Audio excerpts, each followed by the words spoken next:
اللهم بعلمك الغيب وقدرتك على الخلق أحينا ما علمت الحياة خيرا لنا، وتوفنا إذا علمت الوفاة خيرا لنا. اللهم إنا نسألك خشيتك في الغيب والشهادة، ونسألك كلمة الحق في الرضا والغضب، ونسألك القصد في الفقر والغنى، ونسألك نعيما لا ينفد وقرة عين لا تنقطع. اللهم إنا نسألك الرضا بعد القضاء، ونسألك برد العيش بعد الموت، ونسألك لذة النظر إلى وجهك والشوق إلى لقائك في غير ضراء مضرة ولا فتنة مضلة. اللهم زينا بزينة الإيمان واجعلنا هداة مهتدين.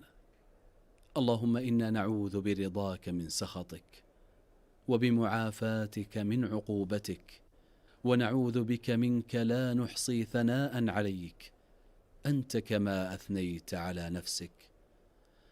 اللهم إنا نعوذ بك من عذاب جهنم، ومن عذاب القبر، ومن فتنة المحيا والممات، ومن شر فتنة المسيح الدجال.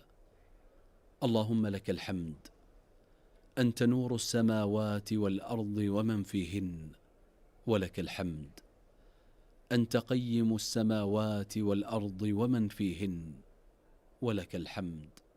أنت الحق، ووعدك حق، وقولك حق، ولقاؤك حق، والجنة حق، والنار حق، والساعة حق، والنبيون حق، ومحمد صلى الله عليه وسلم حق. اللهم لك أسلمنا، وعليك توكلنا، وبك آمنا، وإليك أنبنا، وبك خاصمنا، وإليك حاكمنا.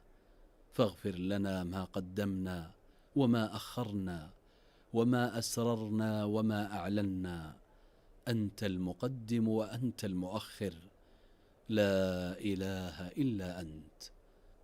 اللهم صل على محمد وعلى آل محمد كما صليت على إبراهيم وعلى آل إبراهيم إنك حميد مجيد، وبارك على محمد وعلى آل محمد كما باركت على إبراهيم وعلى آل إبراهيم إنك حميد مجيد، والحمد لله رب العالمين.